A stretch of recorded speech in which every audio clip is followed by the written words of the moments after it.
Hey everyone, I'm David, and welcome to my family's ranch. I'm the fourth generation to live on this ranch here in western Nebraska near Bridgeport, and I just got back from college a year ago. And when I was raised as a little kid out here to now, I'm just getting my story started. And I'm raising my adult life out here now, and it's been quite the transition from coming back from college. But I want to share that story with you, from what I do day to day. From raising these calves when they're young, to developing them to be healthy, to develop them to be bulls and heifers for our customers and to market. There's a story to be had.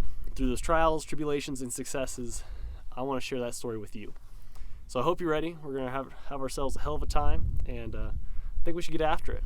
Let's do it.